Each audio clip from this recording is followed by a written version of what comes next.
Hey there, Diane Scabilloni here. Welcome to another episode of People I Know, Like, and Trust. And today I am so super excited to have with me the Queen of Hearts, Miss Kim Keeler Adley. And she is going to talk with us today about her very special characters of Kim, or characters by Kim, I apologize, and her big ideas for little people. She is so inspirational and so fun. So welcome, Kim. I'm so excited that you're here with us. Diane, thank you so much. First of all, let me say how honored I am to be in a group of people like, and trust. And what a blessing it's been to be connected with you. And I feel the same. So Great. I can't wait to share some inspirational ideas with you today. Yes, I'm so excited. I mean, I've been on this like spiritual journey, as everybody knows, and just, have written a couple children's books. And so, my friend Laureen had introduced us and she said, you two need to talk. And then just knowing that you do like story time and, kids are like, are so special and important. And I just really am curious and wanted you to share with the viewers, like, how did this all come? Because like you now have like 16 characters, I think, that you get into, and I want to hear all about it. Oh, thank you. I've had this business called Characters by Kim for since my son was 5 years old, and he is now 31. So 26 years I have been refining the characters of Kim. And it all started, I'm a school teacher, so I have a master's in education and I'm certified in Pennsylvania K-8. And I have been teaching in Brentwood School District for years, all different grades. I was a low man on the totem pole and bounced around. And then I had these two little wonderful boys. And I know you're the mom of boys, and there is a special place in heaven for the mother of boys. And I wouldn't have had it any other way. That's what God meant for me to raise, and I loved it all. But I was blessed to be able to stay home and raise my boys. So I actually retired from teaching when they were little. And that first fall, being a teacher, you're busy, like a classroom. I look at it as like running a business, doing especially elementary, you're doing everything. And so there I was come September with like, okay, I'm home and I'm a stay-at-home mom. It was great. I loved every minute, but what am I going to do? I wanted to get my foot in my son's kindergarten door. How to do that, right? So awesome. I volunteered with his kindergarten teacher, who I still am friends with her and credit her with the start of the business. And because she said, no, Mrs. Adley, we don't need any help. She knew I was a teacher. I think I kind of intimidated her. I said, let me just come in and tell a story then. And she said, okay.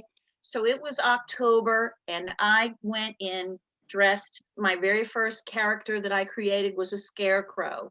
And I still do it 26 years later using the same costume, just refurbished and fixed and cleaned. And her name is Miss Straw, the scarecrow. And I went in and told stories to them. And she was like, oh, can you come back next month? And I said, sure. So I had a wonderful friend who's been a blessing for years. Her name is Lynn Stepanek. She still does work for me. She made my first costume, which was a Native American Indian princess for November. And her name is Princess Sparkling Water. And I went in for November. Then I was an elf. Then I was a snow lady. And I'm coming down the steps in this big snow lady costume. And my family said, you look silly. Do you think maybe, because I had been volunteering, maybe you might get paid to be silly? I'm like, well, I never thought of it. And that was how the business started. And I just then was motivated with God's gift of creativity and to keep creating new characters each month that would reinforce learning in the classroom, which I had knowledge of. And I kept getting invited back. And then people would ask me, do you do this for birthday parties? And I said, well, I could. And that's how it actually started to become a business. I went out and would do children's birthday parties in homes and do story times, and I would have a craft, and I would send the mom ideas, and that was great for years because I could be home with my children and just go when I wanted and where I wanted. So that was actually the beginnings of it. And then it just grew. Someone saw me telling a story, and this is, I always say, think of today as, you know, the day, the first day, the last day. You never know who you're going to meet. And I was telling a story at someone's home, and there was someone there who worked at WQED. And they invited me to come and tell stories at a member event at the station over in Oakland. And that led to a partnership with them for 8 years, doing outreach with a program in at-risk schools. And that program was called Stories on the Move with the Queen of Hearts. And I would go out and do stories in schools every month. So, and that was wonderful until the recession in 2008, and things started to fall apart. So, but then I just continued the work. And it's evolved. I at one point did have 16 characters, but as I grew older and as I moved, each wonderful character has a bin full of props, stories, and everything. I pared it down and really now focus on the ones that are the most popular. Some of them would only be getting, you know, work once or twice a year, but still some of my favorites. One of them is an Irish folk tales character, and her name is Fiona, the Irish lassie. And Oh, she, I love it. oh, saints preserve us, Diane. She's a lovely lass. And, you know, but she only worked 1 week a year, you know, for St. Patrick's Day. So I had to pare it down and really put the energy and focus into the ones that were truly the most popular and could span work throughout the year. So the Queen of Hearts, she is the most popular character by far, and she is not just a February character, although here we are, we're talking in February, and I am busy with her, but I created a program for her that is appropriate at any time of the year and focuses, you know, on literature, building a story, the parts of a story, imagination, character building, and that's a program that I've done throughout the year in schools. That's So, awesome. I yeah, love the that. other, go ahead, I'm I sorry. No, you're fine. I just love this is so inspiring for our viewers when you think about, you know, you were kind of like following your heart's prompting. So you were following your heart about being home with the kids. You were Yes. following your heart about wanting to be involved, kind of sneaking your way in, Uh-huh. you know, not with just brownies for the classroom, but to really make a difference and to be a part of their lives. So it just, you know, you came from the heart, and then it spun from something that you love and you're passionate about. And so it Mhm. just made it like flow for you. And then I totally agree with your like being at just trusting that you're at the right place at the right time, and then, you know, connecting with QED people. And I believe that too. It's like if you would have been like forcing yourself into that relationship and making like you know, phone calls to get in the door, it may not have happened, but it just flowed No. out of your love and passion. And I think that's so awesome. Exactly. I know that you and I both follow the same thought process, that our best work is driven by our passions and our love of what we do. And yes, sometimes that cannot be forced. And the best and most creative serendipitous, I love that word, serendipity, serendipitous collaborations happen unexpectedly. Yeah. And that was one of them. Those were wonderful years working at QED and carrying on a legacy that like Fred Rogers had started, making kids feel special. And I also helped with their young writers contest where children wrote original books. And I still work as a judge for that contest for them and have a have been have had a long relationship with QED, which is just a wonderful resource in Pittsburgh. Oh yeah, absolutely fabulous. I mean, that was a staple in my growing up and, and for my kids too. Yeah, big Yes. time, big time. Well, all right, let me ask you. So here we are.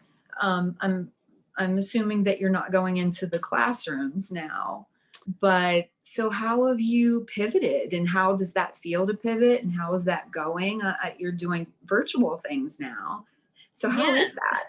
Well, uh, it's been a challenge. My last in-person story time was right before the school shut down, March of 2020. And I did a big celebration at a school out in Jefferson Hills. And there's nothing that can replace that energy that occurs between the storyteller, the speaker at anything, and the audience. And I thrived on that energy from that I would get as feedback from the children.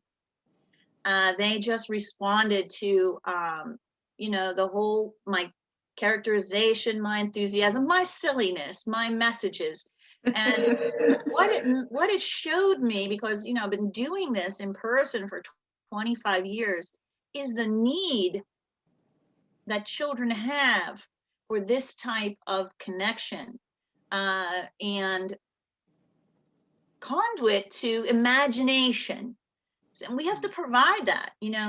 Everything's electronic now, everything's computerized, and here I was, a real live, larger than life, in a big red ball gown with a red boa and a crown and a British accent, and oh darlings, welcome, welcome, welcome. And they were engrossed and Yeah. enthralled and excited, and I've always, like, the story times are all interactive too, so lots of helpers coming up and being part of the story, because my mission and ministry through my storytelling is based on, well, a golden rule, do unto others as you would have them do to you. And mine was, teach to others the way you want to be taught, read to others the way you want to be engaged. And that is not passively. People don't want to sit there passively. They want to be engaged, involved. So lots of kids would be up and dressed up and telling stories with me. So I do miss that. And that cannot be replaced virtually. But I'm trying. So I have found a way to do the Queen's Big Ideas for Little People, which was a curriculum that I wrote for QED and now still use. And it's based on values and character education. So, like, I've been focusing this one on cooperation. We all have to figure out how to, we all have to wear our masks. So, this is a real important thing. And why do we all have to do it together? We have to cooperate to fight the big battles, to make a difference for the greater good. So so that's one of the big ideas. And then how I've tried to engage them virtually is shorten up the story time, because attention spans are minimalized nowadays, too much overload on the computer. And then hands-on engaged activities. So I teach a drawing lesson at the end of every story time that enriches the story. And then they do it along with me, and they hold them up so everyone can see.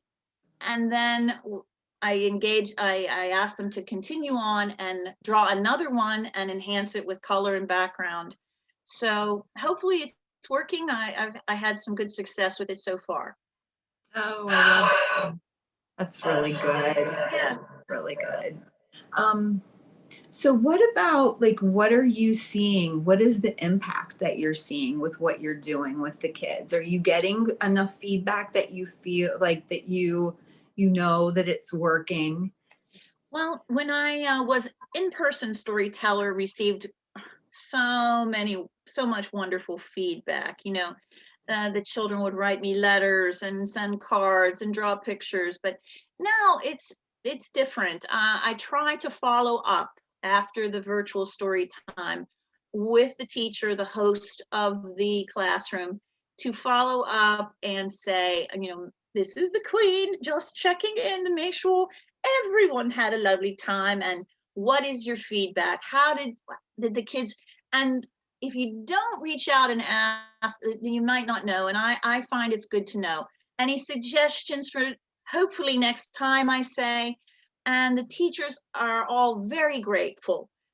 It's difficult teaching under these circumstances since the pandemic has forced us to teach remotely.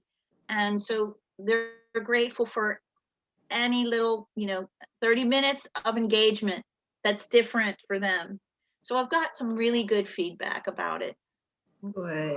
Oh, that's so awesome. Well, so let's shift real quick. I know you also have a show on Bethel Park Television. So is that the Big Ideas for Little People?